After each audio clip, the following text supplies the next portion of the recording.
amazing opportunity to cover and air about this topic that is toxic in our community. What we are going to discuss today is about women shaming. I put a trauma in it, women trauma based shame in it, because this issue brings trauma that maybe our society and community have no clue about it. Before I continue, I will allow my beautiful sisters that are very strong to be part of this topic, and which is very sensitive, inshallah. So please allow yourself to go ahead and introduce yourself, ladies. Who's going first? Okay. Ruqya, since you're next to me, go ahead. Okay, Bismillah. And thank you so much first, and Shukri for inviting me and us, and especially for this important topic. I'm so glad to be here again. And it's been a long time that since we came here and gathered. And I think last time was when we were talking about the food distribution to our community. And really, I'm so glad going back to that reflection that I'm so grateful to the state of Minnesota and Hennepin County, and that I see right now, there is absolutely, I don't think there is a need for a food everywhere. There is a distribution that needs to be recognized. I'm so grateful and thank you so much. And my name is Ruqya Abdi. I'm an author of Better Parenting, and I help parents and educators to help our children become successful members in our society. Thank you. Thank you, Ruqya. You're doing a great job in our community. Matter of fact, thank you so much. Ifrah Ugdon, go ahead and welcome to Dose of Reality. I think this is your second time. I believe that. Absolutely. Thank you so much for inviting me. I really appreciate being here and being part of this conversation. My name is Ifrah Udgon. I use social media a lot for activism, and this is really right down my alley. So the moment you mentioned it, I was absolutely down for this conversation. It really does need to be brought to the light. We do need to have these conversations, just, in public, so that we can get it out as a community. We can really talk about how harmful some of the practices that we have are, and it really have direct, ramifications on people's individual lives. And I'm really happy again to be here. Thank you for inviting me. Indeed. I will go ahead and ask Amani to introduce herself. Welcome, Amani. Hi guys, my camera is acting up. Hi everyone, thank you so much for having me. I'm super excited to be here. This is my first time. Yes. So my name is Amani Ahmed. I'm the owner of Malao Logistics here in Minnesota, a transportation company, and a good friend of her, Shukri, and I've been trying to get on some topics. So when you told me about this topic, girl, I was like, yes, because I feel like I've been talking about this for weeks. So it's nice to have a platform. So thanks for having me. Indeed. And also I have Farhia, who will introduce herself. Please welcome to Dose of Reality. And I know it's your first time as well. Thank you, Shukri, so much for inviting me to this platform. My name is Farhia, and I am here in Minneapolis. I have experience working with mental health in the last part of my career before I became a stay-home mom. I worked with many Somali women in our community experiencing trauma, experiencing mental health issues. So this is a topic that I am very passionate about. Thank you so much for doing this platform. Really appreciate it. I'm happy to be here. It is an honor to have you beautiful ladies here to discuss about this. I know I had other two people, but they end up being busy, which were gentlemen, and I wanted to hear their voice and their thoughts about the situation. So this topic will cover the trauma women experience and then how it interferes in their daily lives, okay? So we're shaming women. It's shaming women. Not to mention, did you guys know that shaming impacts women with trauma that involves disappearance? They leave the location they live, they go start a new life somewhere else. They're angry at themselves because of the being shamed in the community and society. it causes them to hate themselves. Self-blame. They blame themselves for things that sometimes it was misunderstood. And the addiction, sometimes they get into addiction because they get so frustrated, they get so hurt, and they turn into addiction, drinking or doing other activities and drugs that implement their life and messes up with their life. It just affects them in very many ways. And I don't think our society and our community, especially the Somali community, are aware of the effect that it does to our women. But there have been a lot of women that have been affected by this. And I have myself, I've seen it happen in this Minnesota where I live at. I've seen a lot of women that things have happened to them and they have gone. I probably don't even see them anymore, So cutting this conversation, it's not just shaming and then we're over it and we're moving on. No, it's not about that. It has impacted their life. It has messed up their lives, their family, their kids, their people who are looking up to them, and it could be something that is really, really not even a big deal. And it has ruined, like recently something has happened and this has been brought to my attention. Can you talk about this? This is affecting a lot of women in our community. So I have so many questions, but I would like to have one of you ladies to say what you think about the trauma part that it has affected women. Has this also affected your, as a woman, to see other women being traumatized in this situation or be brought out in social media for shaming? I would like to answer this question. Yes. And I would like to start this with some words that I read today, and it's in Somali, okay? So I'll kind of translate it in English in a little bit. Sure. Waxaad sinaysta waa dumar keliya, dhalada waa gabar uun, sharmuutada waa isla iyade, wicilka garaca waxaa dhalo waa dumar bes oo jiniyo iyo balaayo aanan la aqoon ayaa uurka u yeela. Sharaf xumada iyo sumcad darada iyaga keliya ayay ku dhacdaa. Mugdiga iyo mustaqbal la'aanta waa ku kaligood. Ceebta yaxyaxa murugada walwalka qalbi jabka iyo oohinta indhuhu la casaadeen dhammaan ayaga ya gaar u ah. So just to quickly say it, right, the only ones in English then, the only ones that are fornicating are women. The whores and the sluts are women. The prostitutes are women. The ones that have children out of wedlock are women. And who knows, jinn or balaya anil aqoon aya urka u yeela. So we already have a society that only blames women for all of the things. And it seems that men have no bearing or no responsibility at all. There are no second chances for women. There are no youthful indiscretions for women. So that is a society anyways that we're from and that we're like speaking about, right? So it's not surprising then that all we've been hearing about the last few weeks is only EPTA from the on the women, right? As though this person did what they did all on their own, right? So when I think about that, I think that we need to have these honest conversations about sexism, about misogyny, about patriarchy, and how harmful they are. So shaming from kind of like a social scientist, I'm an amateur social scientist because it's just the stuff that I love. From a social scientist's perspective, shaming is a social deterrent, okay? It prevents people from doing things because they see somebody else really being impacted by it. They're being punished for it. So it's like, don't do that because that's going to get you in trouble, right? So that's kind of the purpose of shaming. But in the society that we live in right now, do we still want to continue shaming as a deterrent, or are the harmful effects of shaming more than the deterrent factor, right? So is it worth it, right? Is it worth people's mental health? Is it worth people suffering and, having addictions because they are in so much pain and they can't numb the pain in any other way? So is it shaming really doing what you want it to do?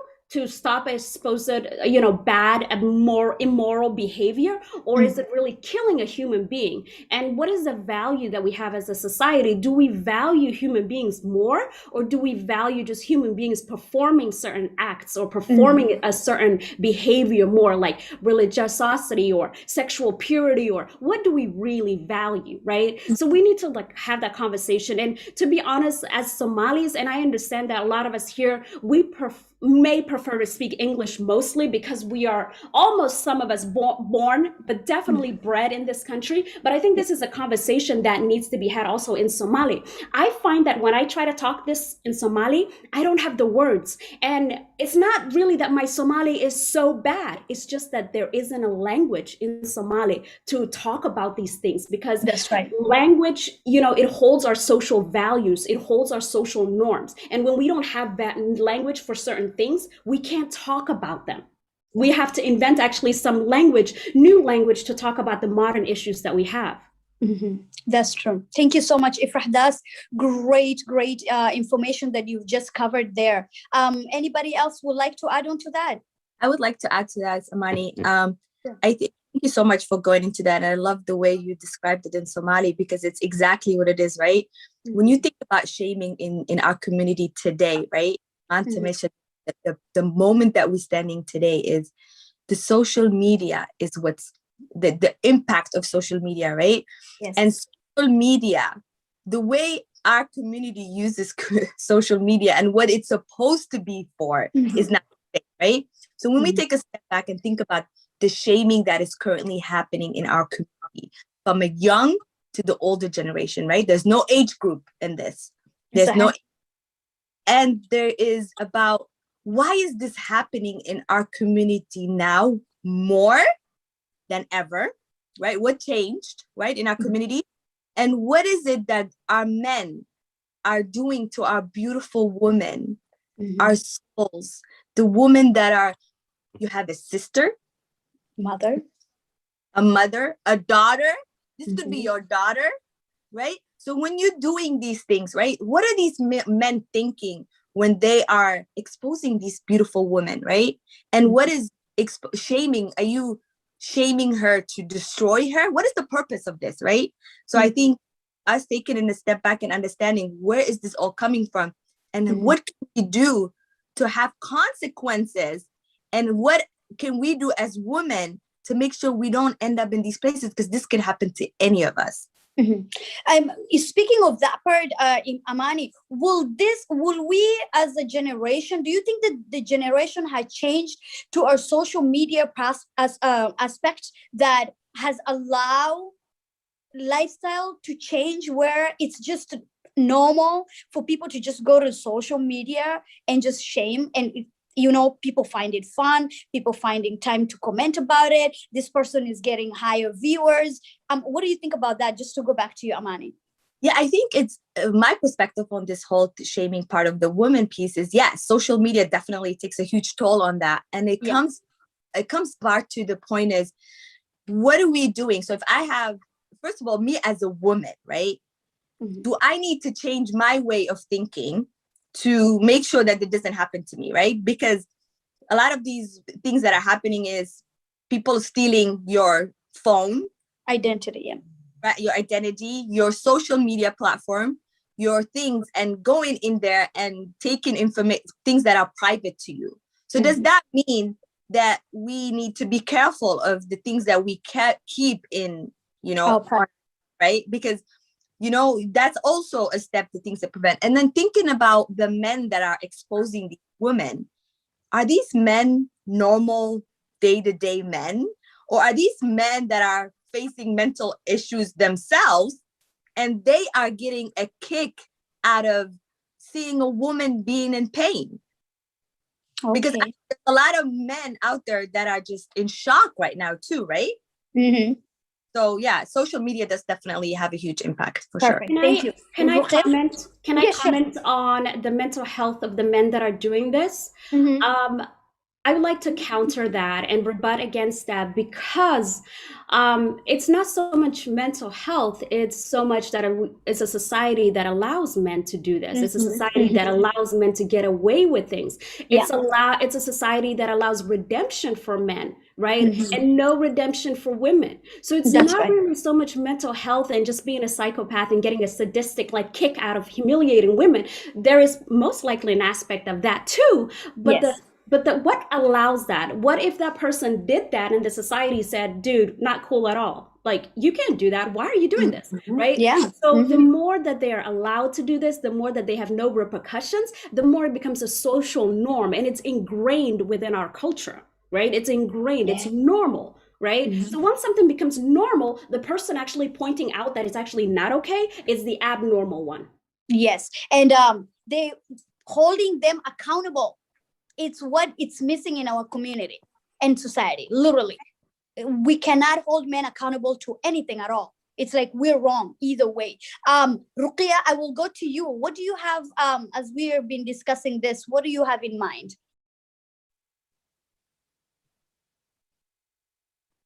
I can hear you, Ruqya. Is your volume muted?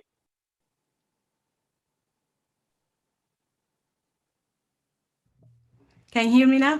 Now we can. Thank you. Yeah. Okay, so thank you so much, and I want to echo with Amani and Udgon.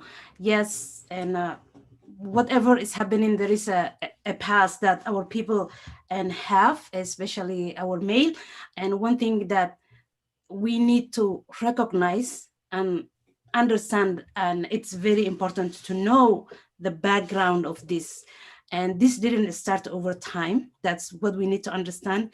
And also, everyone doesn't have this platform that we're speaking right now, right? Every time, and because I work with the parents who don't have any ability language to speak, and I'm also connected other women who are experiencing abuse, who are right now watching us, who are on Facebook, but change their name, don't put their picture because of fear, right? Yes. And so, and then it's our responsibility to help them and support them and speak up.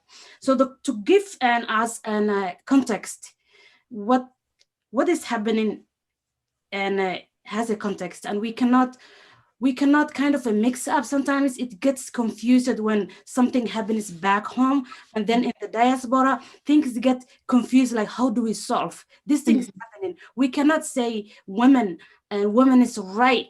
Someone who is in somewhere in Somalia, for example, and again, I value and Somalia, Somali people, my people, but we have a confusion that we created for our young generation. The main reason that I advocate for women and children is because our children are the ones that we are losing because they're confused about what we're doing. And we are behaving like the same way we used to behave. So the diaspora changed our family structure. Okay, now we came out, and then what's happening is people are also going back and forth. Back home, they're going home and taking some of the kids who grew up here, confusing them that you're gonna learn your culture, and then over there and experiencing abuse and so many stuff that, and then coming back. So trauma is going back and forth. We have to realize that, and then we also have to realize.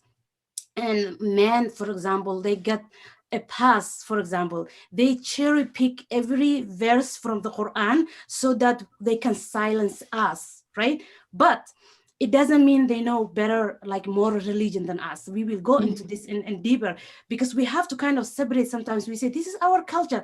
No, this is not our culture. And whenever we say something, and what we hear is, oh, you're shaming our culture. Why?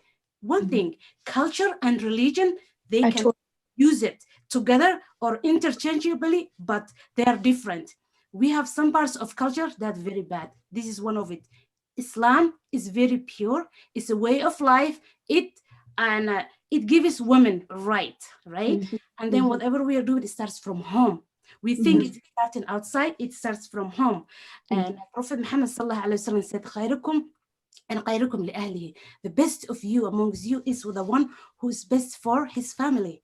And come, like you know what? If there's like an invisible camera in Somali families, like there is belittling that happens from the father to the wife, sometimes unconsciously, and then the kids are picking up like, what is wrong with and my father or my mother? What's happening? There is no, and we're not following the tradition, the respect that we used to use, right? Another thing that we need to know is And we used to live in extended families back home. And that's why when I wrote and the book Better Parenting, I was trying to make understand people how we raise children back home is never going to be the same over here. Same thing, people are mixing up how and family structure is working back home. It's not going to be the same over here. But the confusion happens when the man neglects his wife here and goes there and tries to apply back and forth, right? But and who's the victim over here? We need to know who's the victim. There is one victim, whether it's over there or over here, children and women mostly. And how can we solve it is another topic, but we have to understand and the structure of the family is where this stems. In the home, there is so much and abuse is a trigger word now. I can see whenever I say women's abuse, oh, you're talking about Islam, blah, blah. As people know Islam better than me. And I remember one time I received a text saying, oh, what you're saying is against and Islam, you're following Western, and thinking. And then whenever I see and those and think, I responded, I said, hey, and I'm not sure what you're pointing out. Are you pointing out this one? And tell me, where did you learn your Islam? And then, and I will tell you where I learned and where I'm coming from, right? And give me ayah and hadith that I'm wrong. I wanted to make sure that person reads my text, and then by the time they read and apologize, I block them. There's no way that they're gonna interact, but I want to make sure they're reading, right? So one thing that we need to do is we need to This is what we're missing. Women are lacking education. No problem. Something happens. Anything can happen in this world. But how you manage your stress level is missing because there is no. And also we're believing the cherry picket thing without questioning what are you really doing? Are you really and behaving in Islamic way? Are you really talking to me and the way Prophet Muhammad used to talk to people? No, you're not. Are you valuing me as a human? No. Now, for example, some people may look us and they will start and, commenting our hijab color, because there is no, cognitive ability that they think that, women and have. And this is, again, as we said, is something that they get past. In the back home, they used to be and homes, if they were over there, they used to work outside home. Who used to take care of the wives, right? Extended family. Now the responsibility became wider. And then what happened? And women can do something. Most of the time when we were coming here, I remember men saying, oh, and in America, women, women and dogs are respected more than men. So there is some crisis going inside already. We know, right? However, things that are happening, we have a responsibility in Islam to respond. And when I talk to women, I coach women, and right now, one-on-one, on a weekly basis, what I tell them is, and it's a parenting, it starts as, oh, I have this problem with my child, right? And then it ends up, you need to work on yourself, your schedule, your nutrition, your sleep, all the thing. After that, when you're okay, then you can take care of your children. Because someone who's so confused, who's having crisis, who don't know where to tap, who to call when you have a problem, they are having internal problem that they cannot even spread peace, and they cannot smile to their children. So whatever we're doing, and I want to talk to men, for example, reality is they're ruining our children. So they're looking one person, Shukri, you, but they're forgetting like the stress that they give you is going to be transferred to our younger generation. And we just right now, they're outside, they're confused. And those who are inside, it doesn't mean they are really connected. There is something that creates trust. Parents, they're leaving the children, and that's what we see. They think like, we need a dakan else, all this thing. No, that's fake. Your child loves you, but they're absorbing like a sponge whatever that's happening in the society. They're like, I talk to youth right now. They're analyzing that political analysis right now. Before it was like, why did Habarir said that? Oh my God! Like you can hear, the teens, although they don't speak the language, but they can understand. Now they're political analysis. Like everybody, all of a sudden, what happened? We're running like and offices right now, and my kids ask me questions. Their friends, they're talking about, oh my God, did you see? Now we think they don't know what we're doing. They are really analyzing. I'm scared that revolution is gonna happen. So Inshallah, let's hope for the best. Thank you so much, Ruqya, for putting an input in that. I have Farhia. Farhia, go ahead and tell us what you think about this whole conversation we've been having. Okay, so one thing that I wanted to touch base with is us women. We live in multiple societies and cultures, right? Here we are Muslim, most of us Somali, some of us grew up in America, Kenya, Ethiopia. We have all of these backgrounds of that shapes our thinking and our way in our life. As American women, we're taught to get up and hustle in the morning, go to work, get money, build, do all the things that men can do, right? We're told to get educated. All of these things these opportunities are given to us.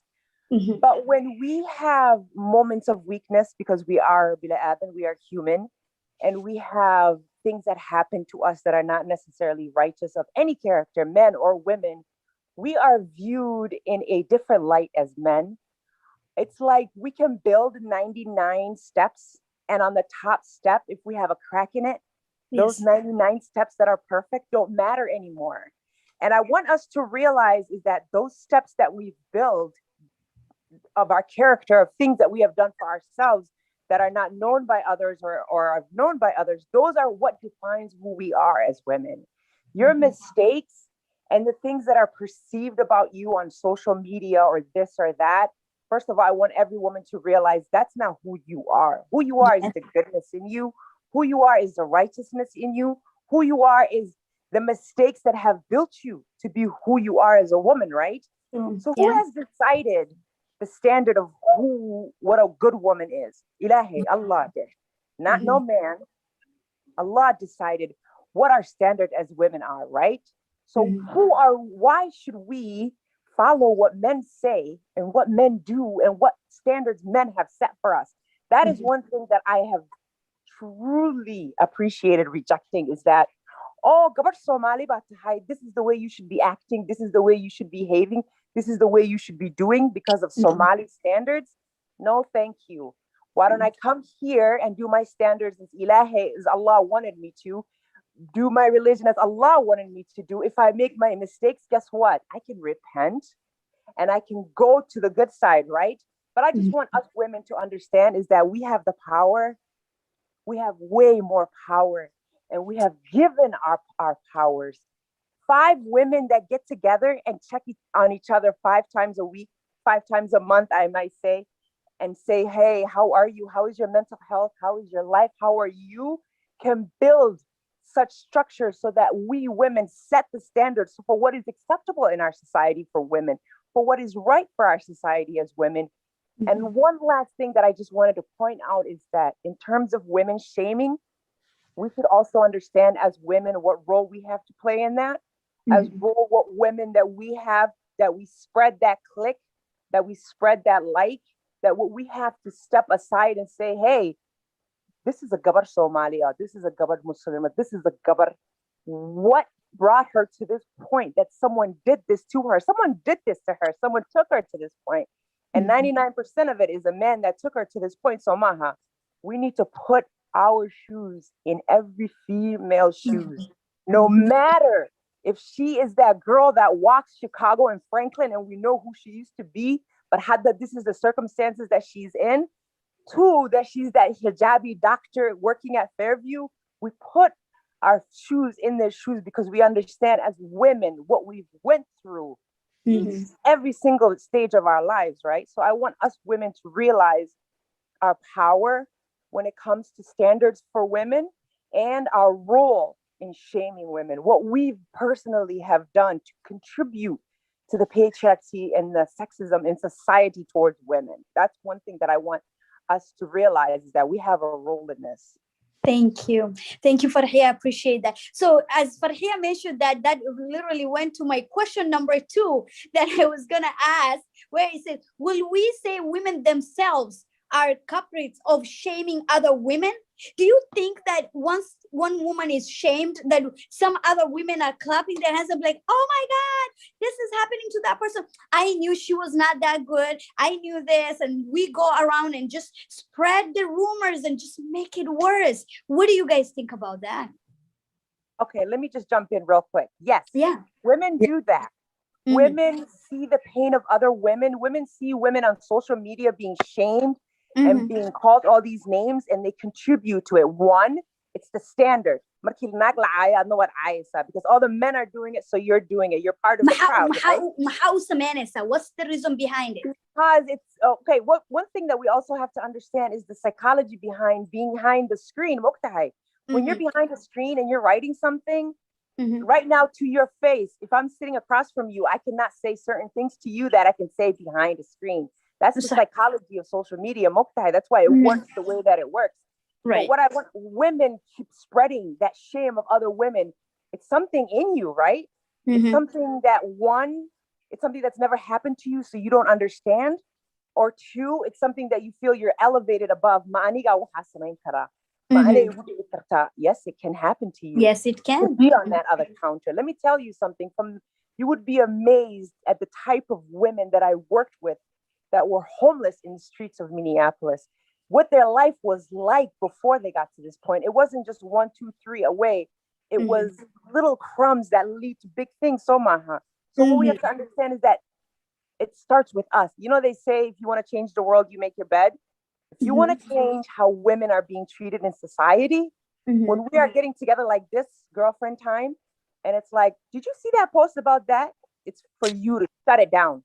Yeah. It's for you at that point to be like, you know what? We weren't there. This gotta stop. We don't know her situation and we don't know what it is. We have to shut it down. And it's part about taking our power back. That's true. That female power that we have. Women can rule this. Women can set the standard for this. Like, we have to get together first, and we have to figure out what's in ourselves, what's in you that's a good thing that you're going to make fun of something else. That's something you have to work on yourself and realize, why am I doing this to this other person? Is it because I'm above it? It's never happened to me. I can't understand. I don't have to have something, but I don't have to walk Chicago and Franklin to understand this girl got here to this point because she experienced 1, 2, 3, 4 things that led her to this moment. You don't have to walk the streets to understand, damn, walking the street is not a good thing.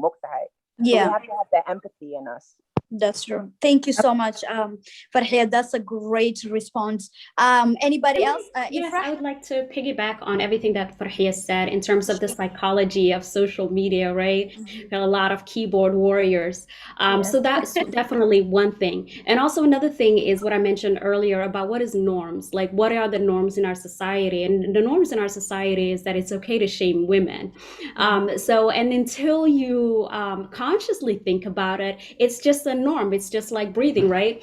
And I think about something like that I read about racism, how racism is a smog that we all breathe. Sexism is also a smog that we all breathe, and we don't even know that we're breathing it.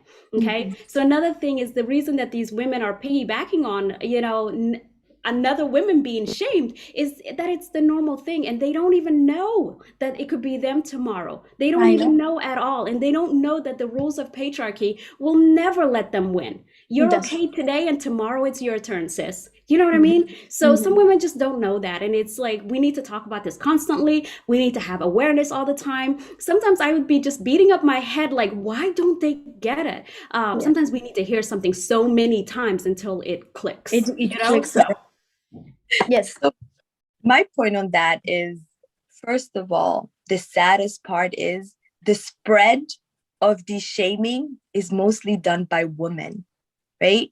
When it initially happened, right? Because shaming is not just by men. We women are shaming women too, right? Shaming to women is having by men. If that wasn't enough already, right? We also have to go against our own sisters, right? So when it happens, the spread of information or the tagging each other on social media is not happening by men.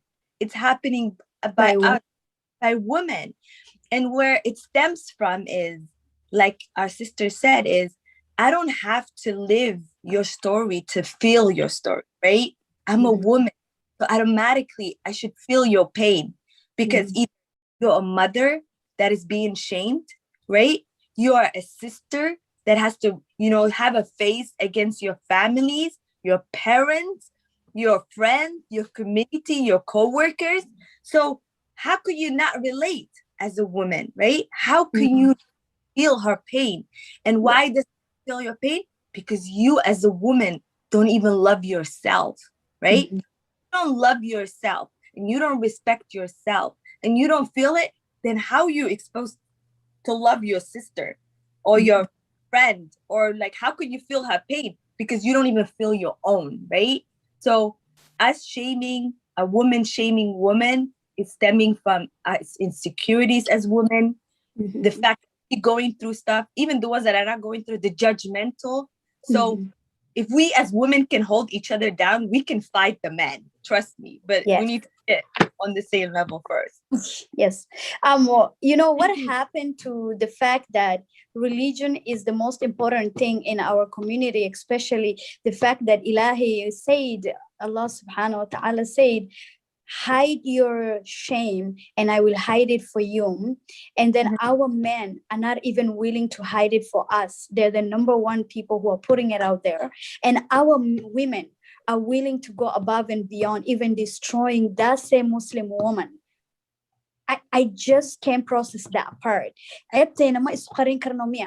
Can we not just guide each other and stand by each other? I don't understand why. So that includes also our women who are weak at the end of the day, that are the ones who are judging the same person who is being destroyed by a selfish man out there. Ruqya, go ahead and tell me what you think about that. Yeah, and this is a little bit complex an issue, and because everything when I think of and understanding our problem, it stems from a lack of education, and that includes the religion, right? And then one thing that we need to understand is by default, we believe and men know the religion better. I'm not saying they don't know, but whenever something happens, they just pick up a verse and hadith to go against us. It's not to tell us something, right? And there is it takes a village to raise a child. That's what I always say, and I wrote my book about that. It takes a village to be supportive on each other, and we have to know, like, there is a consequence everything you're doing. No matter what gender you are, you're gonna have a consequence. So you share women and photos, for example, without permission, and in certain states there are laws that, and if women lands, those people can be in jail, right? And jail can be a trigger word, because most of the abusers, they use a coercive control, and same way the racists use a systemic discrimination. So what's happening over here is, and women, for example, and child custody, they have a problem. They don't have a family attorney. They don't know how to talk. They don't know the language. They are crying. And I really feel bad for those and pray. There are active cases that I am involved right now. And we need, and this is a site, but it's very important that I need to mention. And the Daqan that we talk about is very bad.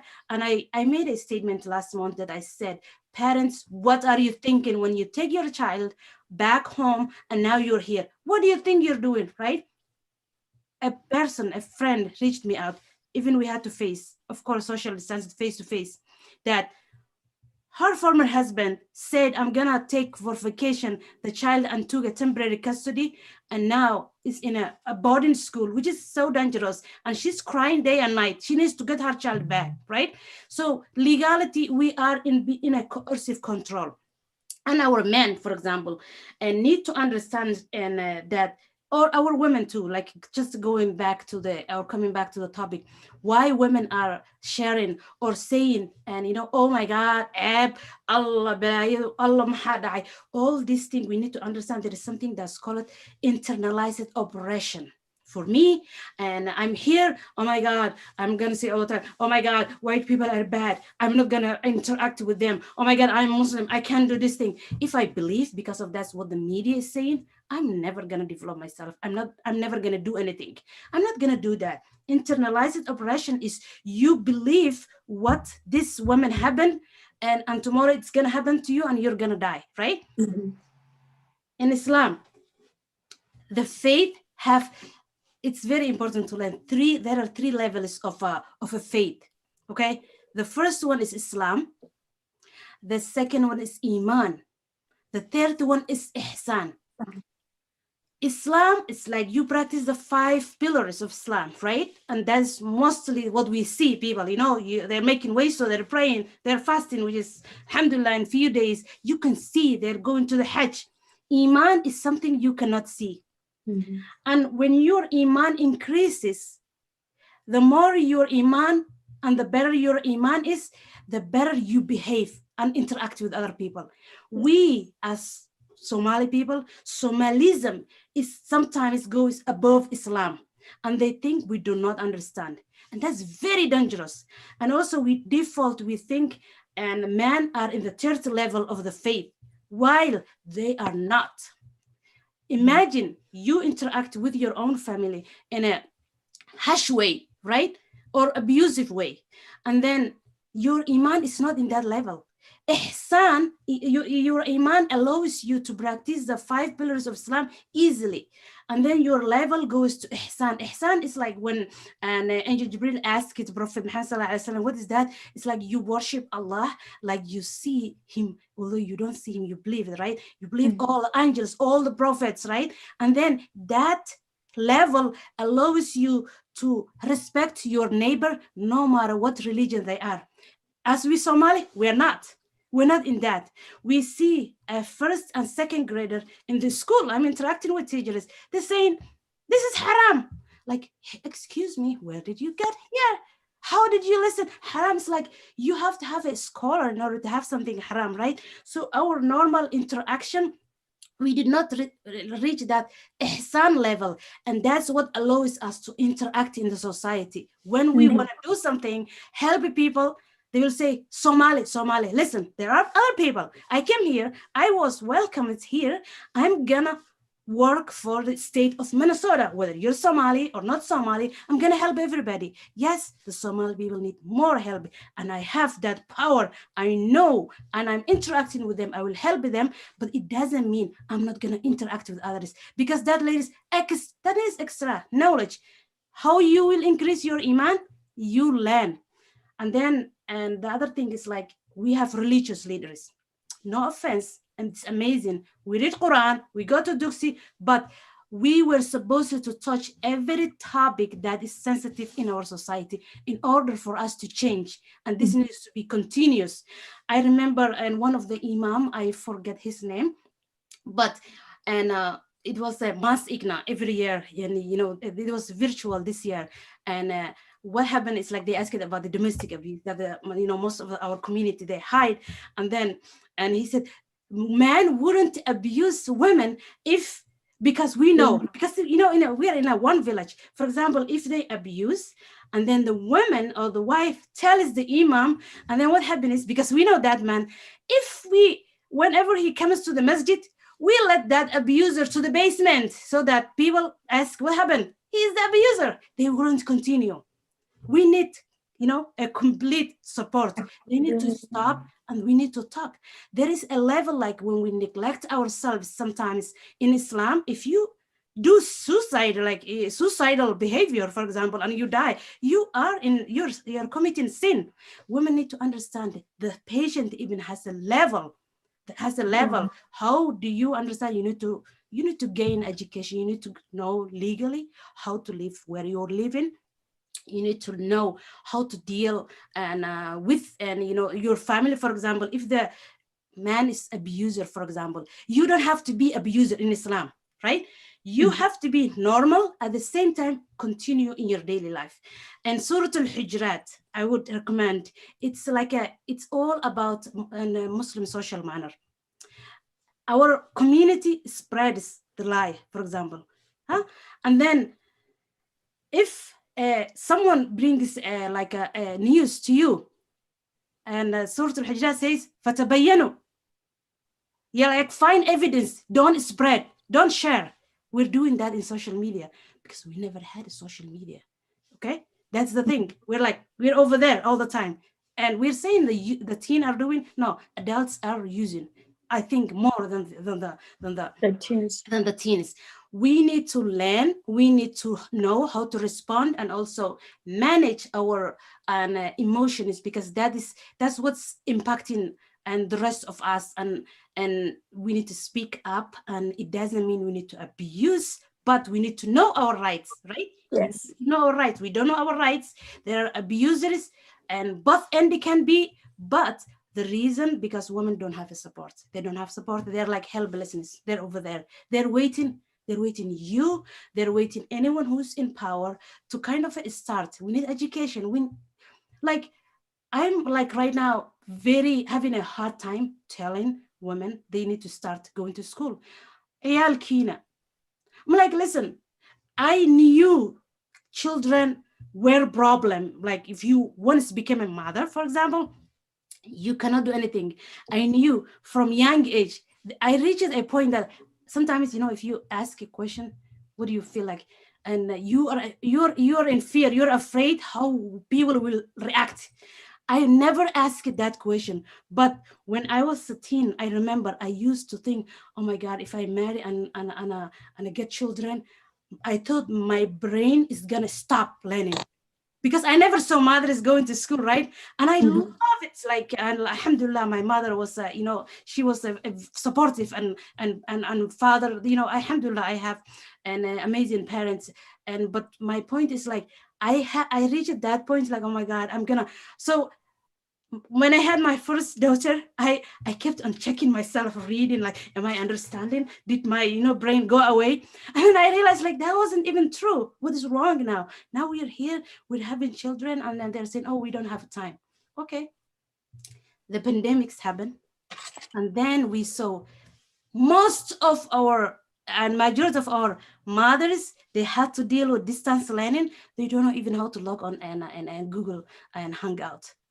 While the fathers are running to be members of the parliament. I'm going to stop over there. This is going to be weird to continue. Can I interject for a moment on that? And I was thinking this whole time as you were speaking about like the idealized version of human behavior that we would like, and that there's a contrast between, I'm sorry, I live near an airport. It's okay, no problem. I don't know if you heard that. So the way that people would like to act is often different from the way that they actually act, right?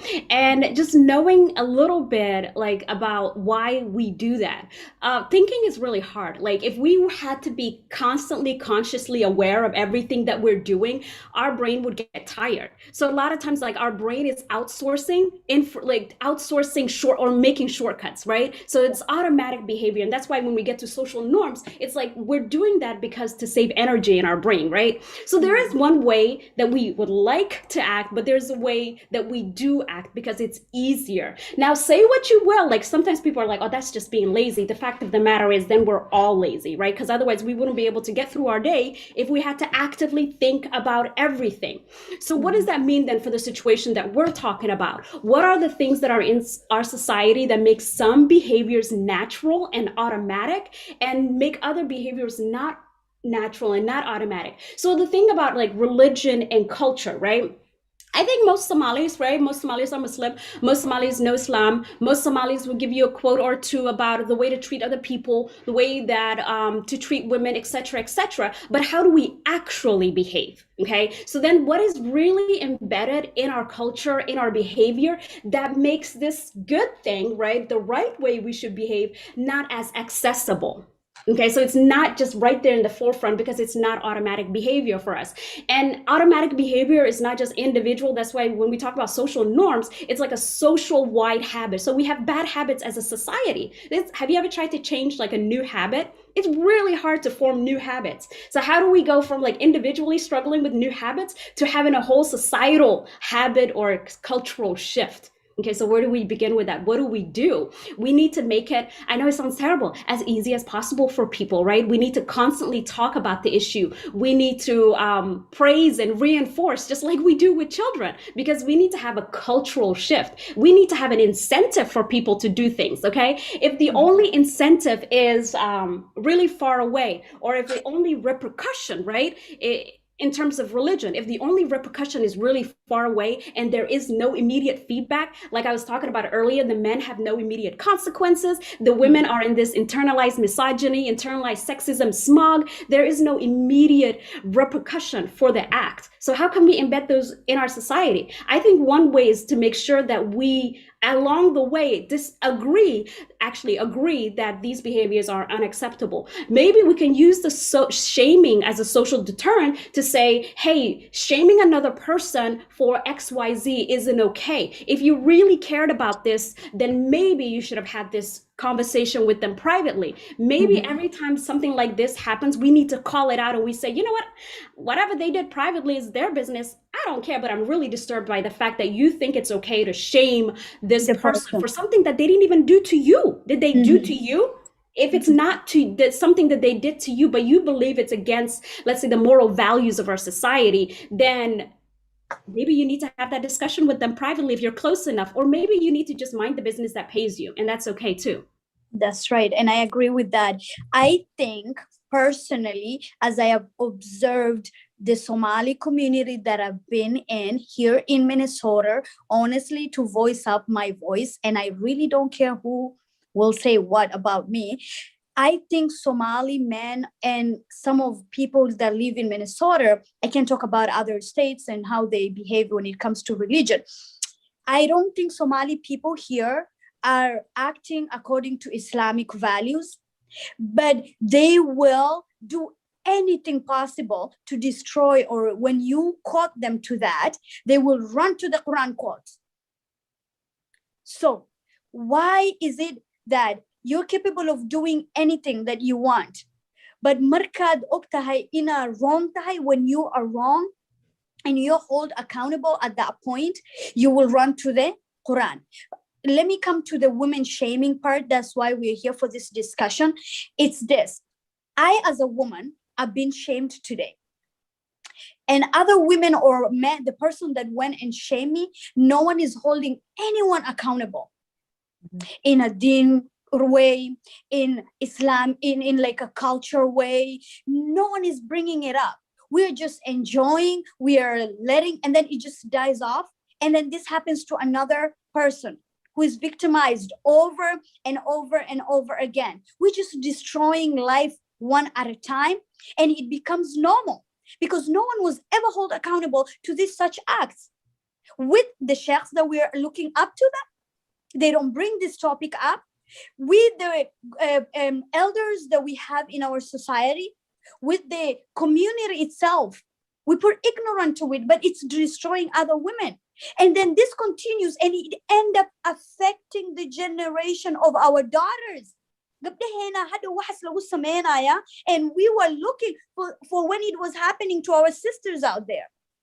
Even without the religion part, let's not even bring the religion, because I can guarantee you, ain't nobody working or doing anything that is going straight to the Quran that it says. Nobody's doing that. So dintena wabaqalad inaan ka hadalno that we are acting as Muslims, but we are doing exactly the opposite. Yeah. The opposite. How is that? Women shaming, how did that even came? How do you have the ability to shame another human being? Mantan as a Muslim, ani manta hadalay aibe. If Gudon is like, oh yeah, that, I mean, what are you gaining out of it? Or somebody else or any other woman. Did you see that? Did you do that? Did it? And when you say, I don't even know who that person is, manta sa uganisa. Subhanallah al-Azim. So you're right, and it's disappointing, but there is always hope, and there is always hope, and may Allah, there is a may hope. Allah really, take us there. So I will go to question number 3, where I was quoting this. Do you all think that shaming women contributes to affect younger women? If so, how do we encourage our young innocent women who are unaware of this activity that is happening? How do we even I'm start not that? a mental health counselor, right? But I really like to read a lot about mental health. Mhm. And what is really understudied is like mental health among young immigrant women, especially, right? So when I talk to young women that I tutor, like in science and maths, they do talk about the challenges that they deal with. They do talk about how their mothers love their brothers, but, you know, actually hold them accountable more, expect more out of them from earlier ages, put a lot of responsibility on them, and how that can be kind of suffocating, right? As a young person, right, you live in two separate worlds. You live at home in a different culture, but it's a minority culture, and the dominant culture is more than you, okay? And going back to what I said earlier about our brain taking shortcuts and making meaning out of every single day out of our encounters and experiences, you do realize as a young person that you live in this different society, and that the society is different from your home values, right? And you're making connections and you're learning things that are kind of like opposite. I do, to answer your question, I do think it does impact the mental health of young women. I'm sorry, there's an airplane again. It's okay, no problem. I do believe that they have not a lot of people to talk with, maybe with themselves. But if they see other young women co-signing the behavior of men who are shaming women, then it becomes also a point of women not being able to trust other women. In my lifetime, I've heard a lot of women say, like, I just don't have any girlfriends because I can't trust them. And I'm like, well, who are your friends then? You know, if I can't have girlfriends, women, then I don't know really, you know. But there is like that mistrust, and that mistrust is because of patriarchy. Because to be successful as a woman, or to have any piece of this cake of life, you have to fit the molds, or you have to somehow fit the rules of the patriarchy, whatever little crumbs that they leave us, right? And we still don't quite get that when we're united, when we're really united, we can beat like patriarchy at its game. But we really need to be organized and united, and I just feel like we just haven't gotten there yet. Yes, it impacts our young women's mental health. It does lead to them not being connected to other women, and that is really one of our biggest problems. Yes, thank you. Yeah. Amani?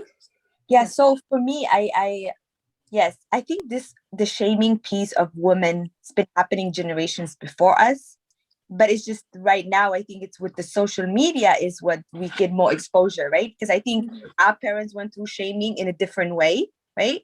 Our mothers, as you know, our aunties, in a different way. You always hear it if you're in the Somali community about women shaming, that it's becoming like a culture, and rather than, right, the religion versus culture. And we more Somali, we behave more on culture than religion, right? Really? Yeah. All agree to that. As far as, yes, how it impacts the newer generation and continuous generation, and when does it stop? When do we say, because right now it's happening to our generation, which means the parents, our mothers, it happened and it moved over to us. So there, it never stopped, right? It's actually getting worse. The exposure is more. The pain is more. The you know, I think the shaming in our parenting time were different kind of shaming. The levels, right? The levels are getting higher and higher and more disgusting, and it's next level. And when it happens to a woman, what is the first things that the leaders say? What is the first things that the sheikh say? It's her fault, right? What did she do that made that there? She must have been she must have been like, she must have been that type of woman already. So she just got exposed, right? And then their daughters, these women have kids, some of them, right? That or sisters, or you know, people that look up to them. These are people that are maybe we support. And they're like, wow, this is the person that it happened to. Instead of us saying, how can we prevent and make a solution? These girls are now scared, right? Their shaming is happening to them, and then their levels will only get worse. Our daughters, our like little sisters, are gonna get it worse if we don't educate them, and we don't say, if a man does that to you, you need to do this and this and this, and this is the support system you have. Otherwise, our next generation are gonna hide it, and we them by suicide. And just to quote you on that, and Amani, wallahi, I have been so mad at the women that have been shamed and they're apologetic about it. I will never be apologetic about anything. I have no right to explain anything yani, to anyone. Yeah. Women, we have to be so strong enough that you're not entitled to sit on a video and be like saying like, but I didn't do that, or I don't have to explain anything to anyone. No one holds me accountable to that. And but these men that are shaming these women are husbands. Yes. Right? So if your husband that sat in front of a sheikh the day he married you said, I am responsible of you, the good, the bad, the shame, the whatever, right? Anything that comes out of you, you're shaming your kids, right? And if you are doing shaming to these women, and the woman has to feel guilty of, apologizing, that's where we go wrong, is the apologizing piece. We need to stop that. Because now every man wants to feel like he's this power, because he wants to hear the woman apologize to him. What Aniya, she's gonna apologize at the end, and he's gonna look at he's gonna be what, a hero at the end, right? The power that we give to our men or the society that we live is by telling our kids, shish. Abwayen, shish, hahadlin, yala humaklin, iskari, san. If you're not gonna build a child to be powerful, strong, tough, fight back, and chin up, then I'm sorry, you are destroying the generation that are coming up. Like that's the kind of a human I am. I will never be apologetic. I think I wrote starters about it. You go to my phone and you find my pictures or my personal relationships that I'm having. That's between me and Allah. You go and put it out there, I'm a clap and I say, oh, matter of fact, I'm gonna include more on that. Because you did not have, matter of fact, on the beginning, markii horeba ina waxaygi soo dhaxgashay shaqadaada ma ahayn. Haddana meeshas baa soo dhigtay, and whoever is going to include it to it, guess what? I'm just going to sit and allow you guys to do the rest and take all my dambi while I enjoy my life. Because because I didn't ask you, it was on my private. Did I post in my private situation on that? That's my business. Yeah. No, that is nobody's business. If I choose to hide, the Mufti Menk always say, keep your privacy. Keep your mahaladaha, your gurigaaga qarso, waxaaga qarso. You come and you grab it and you put it out there, and you still expect me to come and apologize and cry and say it wasn't supposed to be like that? No, I'm not gonna do that. It was supposed to be like that because you are too noisy enough to come and grab my stuff. And then my kids have to pay the price of somebody doing that? No, they're not. Matter of fact, I'm gonna be so tough enough that you will wish that you never touch myself. And anyways, you can go ahead and touch it if you want. You will enjoy the pictures. I will go to Farhia so I don't forget there's somebody else in this part of this, the show. Farhia, could you tell us what you think about the question that I asked about our younger generation, that this shaming is contributing to them? I think one thing I like about the younger generation, especially if they grew up here, born in Minnesota, grew up in Minnesota, the boys and the girls, a lot of the times, they don't give a damn about Somali culture, right? They don't care what you think about this, that, or that. And that's one thing I appreciate, because that is, a form of defense for your mental health when you don't specifically cater to this culture, right? Because like you said before, it's Somali culture first with some Somali people and then Islam. And what we have to understand is us women here sitting here talking about this topic, when something that we're passionate about women's rights, about not shaming women, is that we should come from a place of positivity, and we should come from a place of trying to make it better.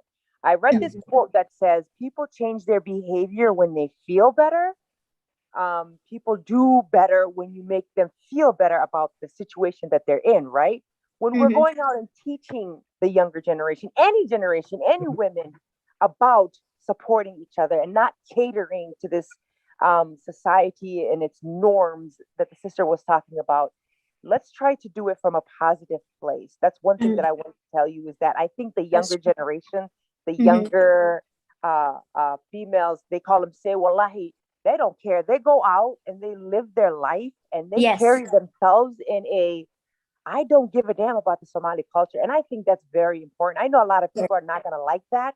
A Yeah. lot of people are going to be like, how dare she? But I think that's one thing that I'm going to teach my 2 sons is that what Somali culture says, what Somali culture does is not important. What's more important is what the Dinta says, what the Dinta does.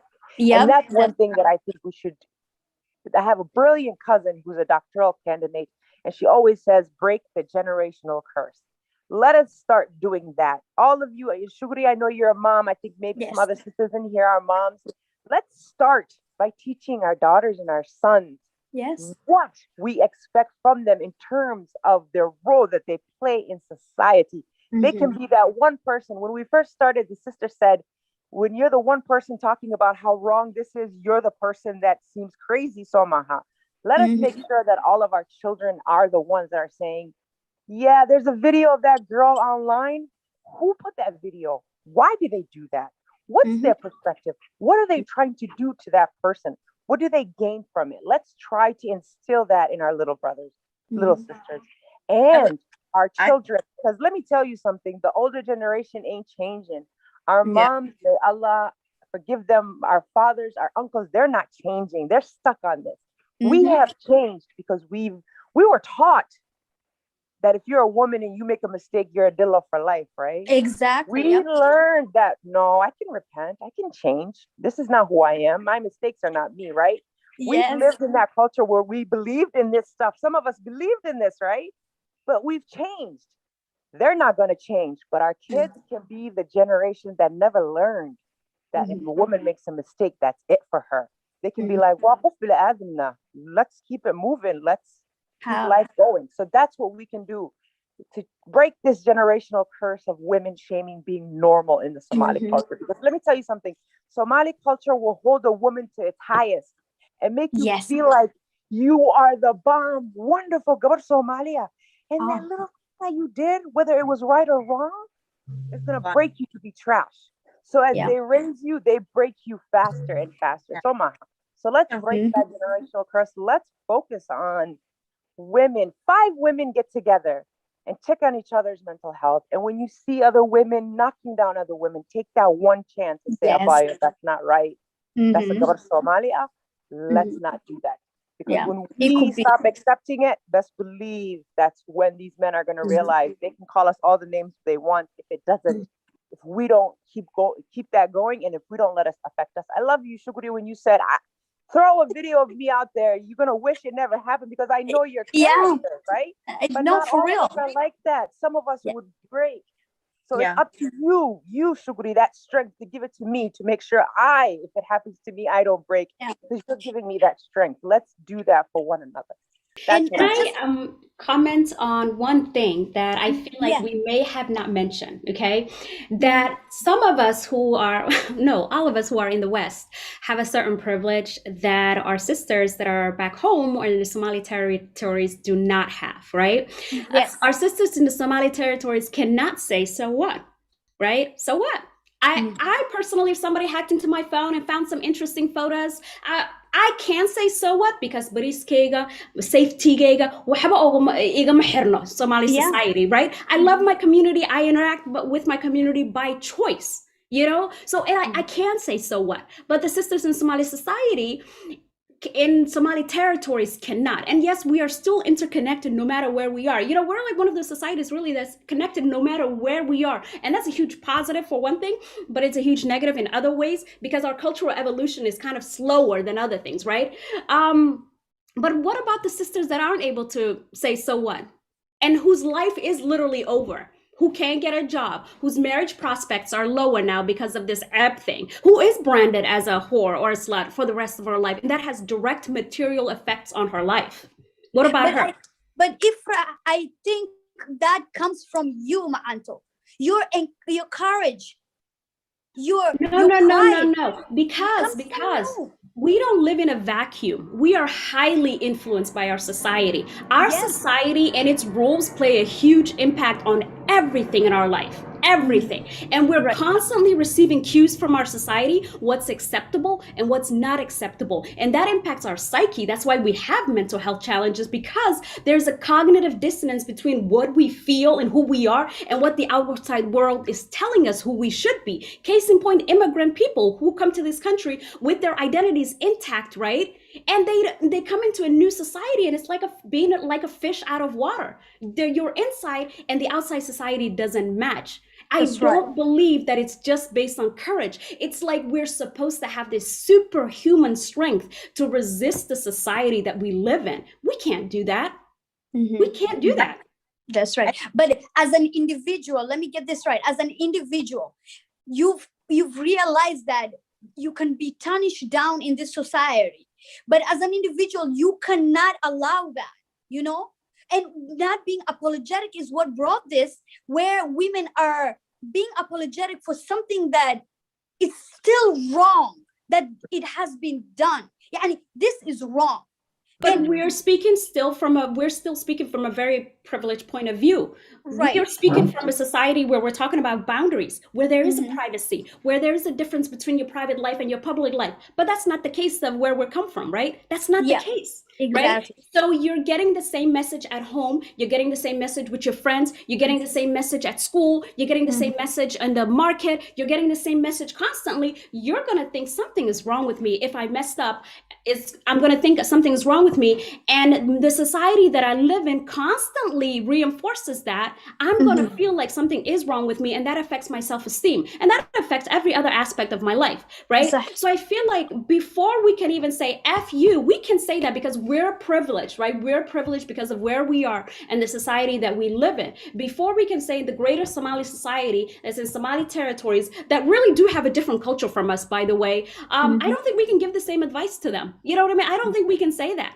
because a sister in Somalia is going to say, girl, I can't do that. I can't do that. How will I live here? So I don't know if I do that.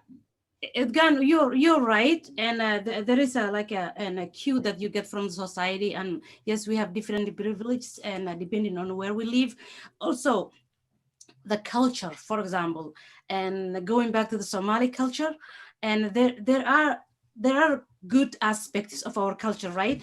And we also function in tribal and system. For example, there are some and families that you marry because when you're marrying, there is a process that you have to go through. You have to ask, you have to pay some dowry, all these beautiful thing happens. And guess what?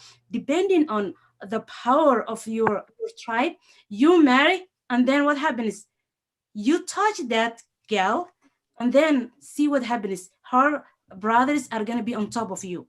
If you damage her or something happens, and the reason that and the boys were who a while ago raped the little girl, and their tribe came, they want to pay the family, to shush them and money. So there is this tribal system that exists. So whenever they do some wrong to a certain and women, for example, they have a privilege. They can't even initiate that because they're in the middle of a network, powerful network. For example, we create supportive network, and then we know who to reach out. There is that system that's going on. The reason we are seeing all this thing right now is it's not new. Something that I want to share with you. It's not new. What's new is the social media, the iPhone, everything. Oh my God, this happened. And there was a little boy, and I'm praying, and I'm a part of a fun and meeting that happened, and amazingly about 1,000 and Somali parents diaspora, they don't want to be on social media. They say all and everything what's happening. So there is a little boy who got and raped in Somalia. Can you even say there is a boy who got raped? They say, astaghfirullah, that's haram. Okay, so raping one girl is halal. So we have unconscious things to say, right? So there is so many things that's happening and that we don't even realize, and it's real. So it existed. The abuse used to happen. Right now, alhamdulillah, the social media is also elevating our voice. Now what we are saying, and someone knows me, someone knows you, they're going to say, what were they talking about? And then someone will translate. The message is reaching. So that's why we need to use this tool. Other people have used it other way to shame. We need to use it for the good. And also, and Udgon, you mentioned that there is no consequence for the man, right? And so there are two parts. If they are over here, and for example, in the West or the US, there is a consequence, right? And which mostly they apologize or hide. And, you know, running away child custody, for example, when you have a children in Islam, you have to pay money, right? You have to feed that child. It's Islamic and a way they are not. And for example, following that, the government is taken away. So the government is doing the Islamic way of life for them at the same time, because they don't want to do, they're running away from here to there. And then there's no way that these women can catch. So in religion also, there is a consequence, seriously. If you commit and if you oppress someone, you're gonna have some internal and pain.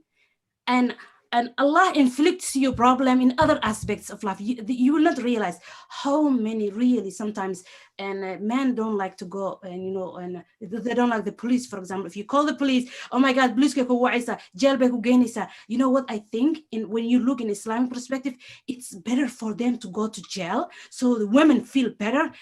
In Akhirah, when the day of judgment, there is no jail that you can escape. And that is where they're going. When we are pointing out right now the faults of men, some men say, no, for feminist or blah, blah. Even up to right now, I'm not understanding the meaning of feminist, right? So like whenever you talk in Islam, you have to be activist. You have to speak up for the weak. That is like a default. You have to do that. When you go to jail, you can get out. Now what's happening, really more men, they have diseases, kidney failure, they are becoming sick, high blood pressure, so many things. You do not realize this skin women, shish, amos, all the time inside. Wallahi, the dua of the oppressed is acceptable, it's straight up. They are not going that way, but they are feeling this thing. And if they speak up, that may relieve, but they're not understanding. By pointing out the fault, we are doing a favor for the man so that they realize and stop, but they are not realizing still. Who knows their heart? Who knows what is going on in their and life? So there is a consequence. Another thing that I want to share with you is always education is what's missing over here. And also, and we would love to see and reaction and address of this thing from our religious leaders over here. Now, when we say our religious leaders seriously internalize it, now we're saying men. Am I right? That's what we're saying, right? So here is the thing. Sensitive issues happen most of the time. Women cannot ask men certain stuff because of maybe that man or the leader is maybe the same tribe of her husband or the one that she's complaining, and this gets like twisted. Yeah. Back when Prophet Muhammad was alive, Aisha radiallahu anha, they used to ask her questions that are related to period, or it's called fiqh, right? Our level of education is not that level right now. We need women, religious leaders. Why are we not investing? Because we don't think we need it, but then the religion is being used against us. And right now, for example, one person that I have seen talking about more fiqh stuff. This is called fiqh. That I hope you understand what I mean. Fiqh means situations arise every time in society, from generation to generation. There is an answer. There is someone that needs to answer. There is someone that needs to tell you. So there is a sister and based in Minnesota, and I think that's the only, and she's the only scholar that I've seen. It's called. And her name is Dr. Aisha was West, mashallah. She has PhD, she knows amazingly, but we're Somali, but that's not Somali. We have some issue going on sometimes. We have somebody, for example, we can develop more. We need to ask, right? Fiqh, she talks about a lot of fiqh stuff, but it's not like a popular, we're not kind of going and asking her. So we need to develop people, Muslim, Somali, that we can go and ask these questions. One example, and when Prophet Muhammad sallallahu alaihi wasallam and there was a young boy, you know, they ask questions whenever it comes to them, and you ask everything when you have a trust, right? And then this young boy says, "Oh, I wanna get permission because I wanna commit adultery." I'm like, imagine now you say that to a Somali leader. Astaghfirullah, what are you talking about? Now listen, this is where the fiqh comes. You get asked a question, you are a leader, you need to come down, you need to answer. Also, the question is weird, taboo, you need still to answer. So what the most of the other Sahaba try to react, oh my God, what are you asking? Prophet Muhammad said, come closer to me. He said, would you like this to happen to your sister? He said, no. Would you like this to happen to someone, do this to your mother? No. Your sister, and I mean your daughter? No. And then the person that you want to commit the zina is somebody's mother, sister, or daughter, right? From that day, he made dua for that young youth, and then he never thought doing and fahisha. And fahisha, if you're praying and in the correct way, yeah, correct way. Why I'm saying you perform your 5 pillars when your iman is higher. If you're performing correct salat, you will never think of doing pictures, sharing, namima, all these things that comes in shaitan, because Allah subhanahu wa ta'ala said, Inna salata tanha anil fahsha'i wal munkar. The prayer prevents all the fahisha that we're doing. But then we don't have all this knowledge, we don't have this growth, we don't have this ability to correct and answer, we don't have the gender, the right gender to go, and everything like, we go and see social media, and then we are really in a mess until unless we really and come together and support. For example, we can support this sister and share, and then ask her to do special things for us, for example. And for example, what I see right now is there is no chance for tawbah. Means there is no and a second chance. This person is being shamed, right? And that's against Islam. The person can do tawbah, right? So they need to ask someone, they need to cry. Yes, there is a mental thing going on, but that mental thing we need to share. We as the women, we have daughters, we are watching this, it's impacting us, we are bystanders, we are consuming, this is impacting us too. Our daughters are watching, it's impacting. And guess what? Answering your question, Shukri, yes. Young generation, I am listening, and I love to listen our youth, their conversation, and then what I'm listening is some youth talking about, I will never marry Somali man because of how they're behaving. And all this thing is coming from because there is a social learning theory in education. They see what's happening, they see sometimes and how their uncle or their father is dealing with their mother or other women. They said, oh my God, I'm never gonna marry any Somali man. Okay, now they see a Somali young generation going to other men marrying. They don't care about you, are you Muslim or not? But the first thing is like, why are they marrying non-Somali? Okay, were you example? Where was the example? You're supposed to be example, to be attracting the young generation, because we are taking for granted that these young generations understand us and they're gonna do like us. No, they're gone. If we do not stop what we're doing right now, they are gone. I think our Somali men, for example, if they marry other cultures such as Adan or Mador or anyone, I am 100% witness that they literally treat them like, MashaAllah, Tabarakallah. Yeah. Wow. But their own sisters aren't treated that way. Okay, but why? Why? That is what I think. Why does the white woman has to answer that question? Or does the white woman or the other woman come with a set of cultural expectations? Yeah. Right? Is there an idea that this woman is used to a certain treatment, and this Somali one, I mean, I have a Somali mom, I have Somali aunts, I have no Somali people. I know how Somali women are treated. I know what I can get away with. Yeah. But I don't know if I can get away with that with this white girl, because she might just leave me and be like, you know what? Bye. Yeah. So it's us. It starts from us women. That's where I'm coming from. And not to say this has to stop. You treat me as good as you treating a white woman if you were to marry to her. Treat me with dignity, respect, pride. Is that how Somali women are treated though in Somali culture? That is not how they're treated. But I think as a woman, marku ninku approach gareyo, or that wants to marry or wants to, there's a level of us women. We can know how a man treats you about it. This is one thing I don't understand. How you initiate with a man is what level he will put you. Yep. I don't care who raised me. I was raised exactly as every other Somali woman. Don't do this, don't do this, don't do that.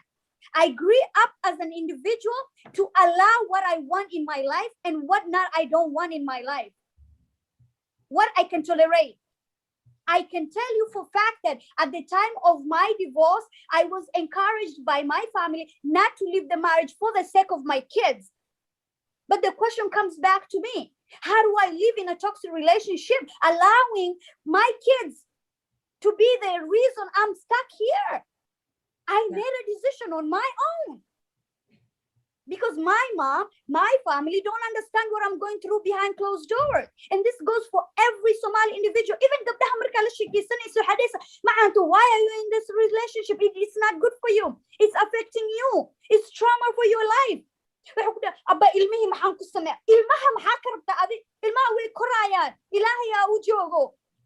But because a man is manipulating you mentally and physically, and you allow me for the sake of my kids, come on. But is that normalized? It's not normal. Is that a constant message? Is that a constant? Is that a constant message that they're receiving? It was, but it's their choice to say I can't and I don't want to and I'm not going to. It comes from us, Abayo, and it comes from I get approached by a lot of men and I get to decide who treated me with a value that I think, okay, okay. But who treated me that then I know this ain't a good man for me or my kids. You see where I'm coming from? I do. All time. If it was about shame, I'm gonna just bomb this to everyone. And I remember you wrote a post about it. And wallahi, I'm going to say, if it was about shaming men, I would put a lot of shame out there and bring all their pictures and all the nasty shit that they have sent me. Yeah. I did we will have shamed a lot of men, but because we are too classy and too proud of that, is just not what we are into. Because you have to level yourself of where you're standing in this community and society.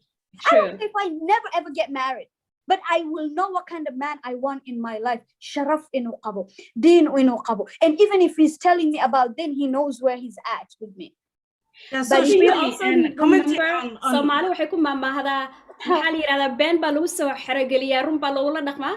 I know Somali women who've gotten married and told me he switched up on me. Nin Somali wuu igu noqday. Guess what? Abay wallahi been kuma sheegaa. That's so me. Sharaf sama qabi. Aniga markii hore I was once the biray. Markii hore ba I had a life. Saqachaanimada sa guriga igula soo gashay. That's how you will live again. It's as simple as that. Thank you. I really appreciate that you're saying that. That's awesome. Dintena was given, Dintena had a right of divorce. Mafante. Sina igu soo gashay hada igula maamulayni. If you're not going to live in the same roof with that behavior, honey, you got to go. Shukri, question. If you're going to live under that roof with me the way I was so gashay, we will have a successful life. This is what we have to know. Yeah. I don't have to be tolerable because you chose to change. What if I changed? What happens? Will you be tolerable? Somali men will not be tolerable if I change. But I love individual choices. And, I'm definitely a person, I don't put up with a lot of things. I do what I need to do, right? And I'm okay with being alone.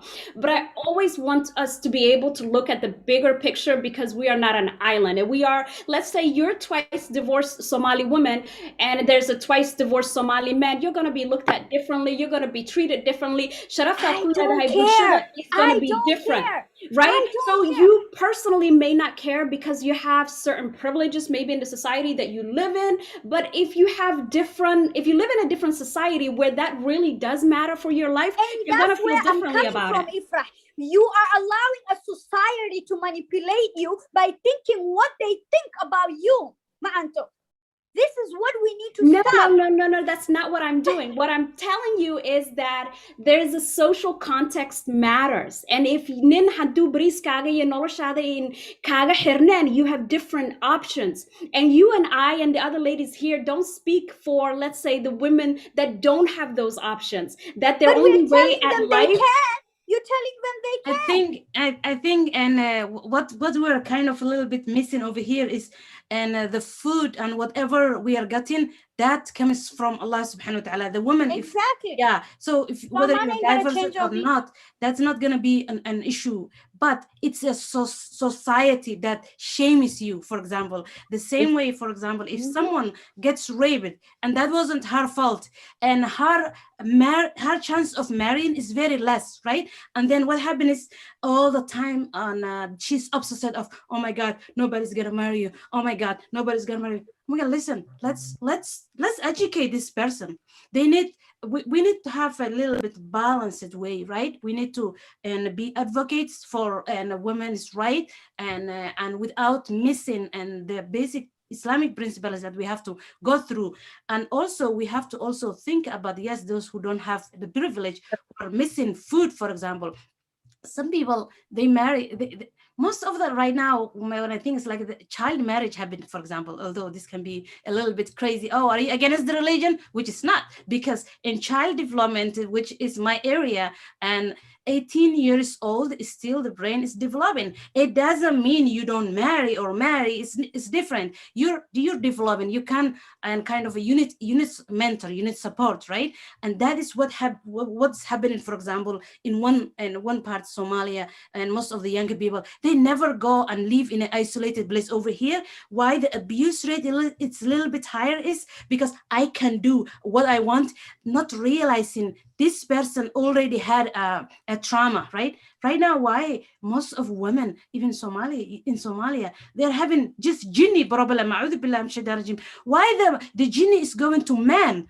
It's like they're, I'm like asking, what is there like a discrimination? No, like, I'm sorry. There is a mental thing that they believe it, and then the men are beating them up, saying like, we're gonna get this evil out of you. You read Quran, and you need the Quran. Yes, you need to go to therapy, but there is a different level. What's happening if you're over there? You are being shielded by your auntie, grandmother, grandfather, and then they're not gonna let, if they hear the noise coming from the bedroom, well, there is a society over there, for example. But if you over here apply the same thing, or something happened, and then what happened? And the abuse rate becomes more, and there is no. Another thing that I want to tell you is, like, whenever and we are doing something, we have to balance.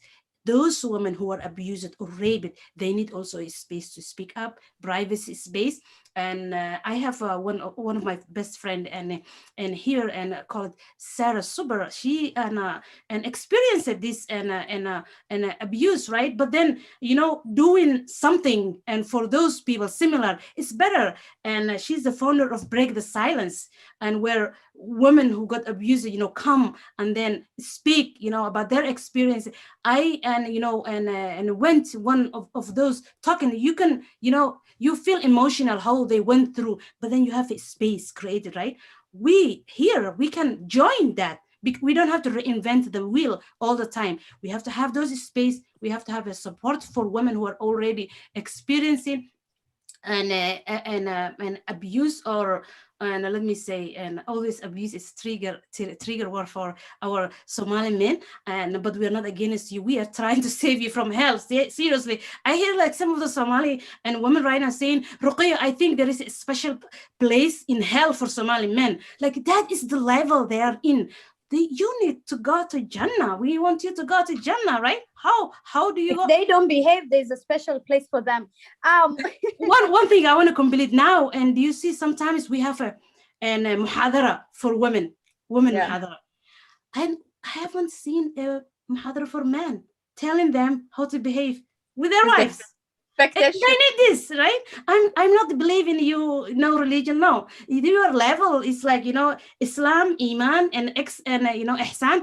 I think they're all Muslims, Their iman level is not where we want it. They need special muhadara, how to behave well with women. We need to have this family issue going on and talk media, how family is a loving thing, you know, how you need. Now look, for example, a father or a husband comes in a house where women, for example, is on the phone, yeah, that's like a red flag, yeah. She's talking, yeah, and then what happened, and then all of a sudden you realize, chip, and then what happened?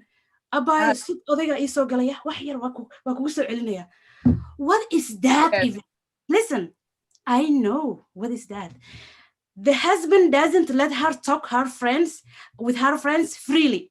And she can't express herself. Maybe when he hears what she's asking me or talking or laughing, maybe there is something that's going on that we need to stop. Yes, you come inside all of a sudden and your child was having something and all of a sudden they release because they're afraid. Red flag. There is abuse. If you believe it or not, an emotional abuse is really very hard. People need to have a home. Home is sweet. Home is what we need to create. It's a woman to allow that at the end of the day. It's us to change that behavior. Let's go for Farhia. She had something to say and add to it. Yes. So our sister said that we don't live on an island. We live in a society. I want to give you guys a story. There was a family member of mine back home in Somalia, 16-year-old female that was severely raped. The elder women and the elder men decided for her future, because her marriage prospects have gone low. Everyone in town knew what happened to her, that she would marry her rapist. Now, this is not 2000 or 1999. This is 2017 that this happened. That's normal, Shukri. It happens. Yes. So that's the normal. The elders decided that's what was going to happen. Now, the young ones decided that was not going to happen. The young ones had privilege and they had power because they were in the United States, they were in Canada, and they were in Europe. They decided to take that woman out of that city, take her to a different city, put her in a school with different relatives, and give her money every month for her to go to school, to rent an apartment, to do the things that she had to do to start a new life and to live a new life. That is how we women can take our power, can take our resources, our sisters here who are privileged, who can say things like Shukri and say, who cares? Who can say things like, I can do this for myself. Yes. That is how we can change the sisters that the other sister was talking about that don't have this privilege, that don't have this resources. That is how we can connect, by taking our pennies and dollars and changing another woman's situation, especially another woman who's being actively oppressed. When I heard about that family member of mine, I am not going to lie to you, it took me days of being so severely upset, because you can imagine, as a female, we've all been through traumas. Yeah. A woman being forced to marry her rapist. There's nothing more worse as a woman. There's nothing, even thinking about it makes me want to cry right now. So that's what I want you guys to understand, is that let's take back our powers, because these horrible things happen, but wonderful things happen. That girl is no longer in that city. She's no longer had eyes on her. She's educated, alhamdulillah. She's married now. In 2020, got married to someone who knows her history, but doesn't care, because you know what she has now? She has an education. She has a job. She makes money. So if that man says, she could be like, next, boo. Next. Yeah. That's what we have to give each other, the ability for every woman to be like, what? I can do this on my own. We have to. If you are on step 9 of self-esteem, then you have to drag sister that's on 1 to 3. And the one that's at 4 has to drag the other one to 5. That's what we have to do. Yes. At the end of the day, it's good. Women have to stand up for women. Women have to be there for women. And it doesn't matter, Hadiya, to hide this woman is the worst woman. No, something happened to this sister. It could be me. Yep. No, it stops with right there. But us pulling each other one up, because women, we don't have Qabil. Women, we are Hoyos, we are sisters. We don't have differences that men do.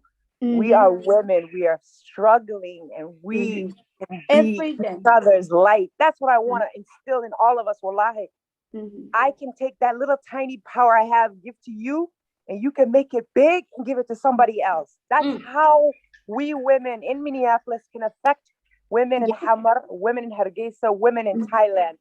By that sister said, Somali, that we are interconnected.